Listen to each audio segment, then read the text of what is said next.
akan membahas EduCandy, platform belajar berbasis game yang dirancang untuk membuat belajar jadi lebih menyenangkan. Cocok untuk siswa, guru, atau siapa saja yang ingin belajar sambil bermain. EduCandy diluncurkan sekitar tahun 2018 dan bisa diakses melalui websitenya di www.educandy.com. Di sini kamu bisa membuat berbagai jenis permainan seperti kuis pilihan ganda, tebak kata, dan mencocokkan pasangan. Game ini cocok untuk anak usia SD hingga SMP, sekitar usia 7 sampai 15 tahun. Namun di tingkat SMA juga bisa digunakan loh, tergantung konten yang dibuat. Pada dasarnya, semua pelajaran berbasis hafalan atau pemahaman konsep bisa disesuaikan di EduCandy ini.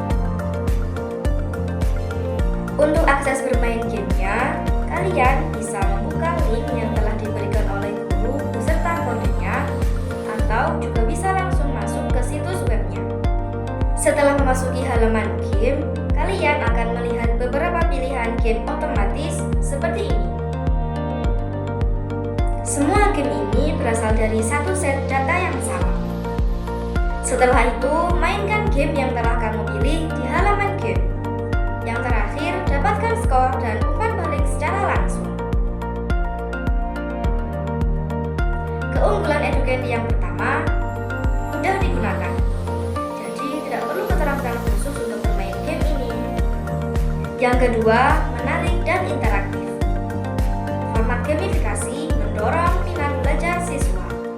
Yang ketiga, fleksibel. Bisa digunakan di berbagai perangkat seperti komputer, laptop, smartphone, tablet, atau smart TV, dan lainnya. Yang terakhir, gratis dan berbasis web. Jadi tidak perlu menginstal aplikasi. Untuk kelemahannya, yang pertama, fitur terbatas. Jadi tidak bisa membuat soal dengan fitur kompleks seperti uraian. Yang kedua, tampilannya sederhana.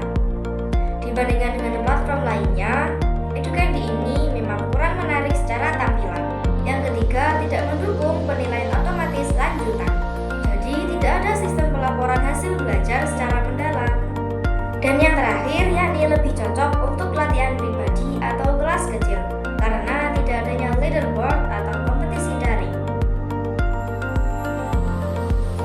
Dalam game ini, anak-anak dapat belajar dan berlatih berbagai hal, tergantung materi yang dimasukkan dalam game. Antara lain, yang pertama, kosakata atau ejaan, misalnya dalam bahasa Inggris atau bahasa Indonesia. Yang kedua, fakta-fakta penting. Biasanya ini muncul pada mata pelajaran sejarah, geografis, dan sains. Yang ketiga, hubungan sebab akibat atau pasangan konsep. Misalnya, pertanyaan dari sebuah jawaban. Yang terakhir, anak-anak berlatih dalam kemampuan berpikir cepat dan mengenali pola. Game ini dapat mendukung pembelajaran di kelas, antara lain aspek kognitif, afektif, dan psikomotorik. Untuk aspek kognitif, yang pertama, melatih daya ingat, mengelompokkan informasi, dan pengambilan keputusan secara cepat. Yang kedua, meningkatkan pemahaman konsep melalui permainan interaktif. Yang ketiga, merangsang pemrosesan visual linguistik dengan melihat dan mencocokkan kata.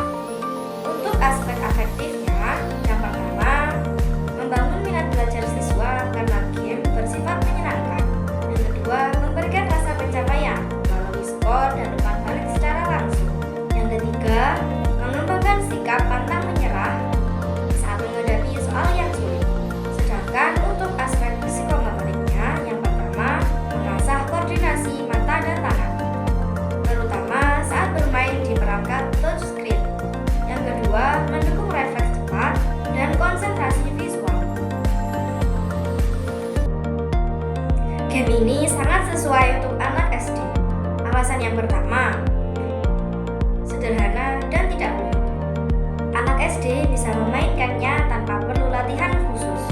Yang kedua, interaktif namun tidak terlalu kompetitif, karena tidak ada tekanan dari leaderboard atau kompetisi daring, sehingga cocok untuk anak usia dini. Yang ketiga, mendukung gaya belajar visual dan kinestik. Anak bisa belajar melihat, menyentuh, dan mencoba secara langsung. Yang keempat, fleksibel sesuai dengan mata pelajaran. Guru bisa menyesuaikan konten dengan tingkat kesulitan yang sesuai dengan usia. Yang kelima, meningkatkan minat belajar siswa. Karena berbasis game, anak merasa bermain sambil belajar. Untuk saran perbaikan yang pertama, karena tampilan game masih sederhana dan minim stimulasi visual atau audio, maka tambahkan gambar, ikon, atau animasi sederhana pada soal. Misalnya gambar hewan, peta, atau benda lainnya. Untuk saran yang kedua, karena tidak ada sistem pelaporan atau penyimpanan hasil belajar siswa, maka tambahkan akun siswa dengan progres pelacakan. Misal, skor, waktu, dan tingkat kesulitan.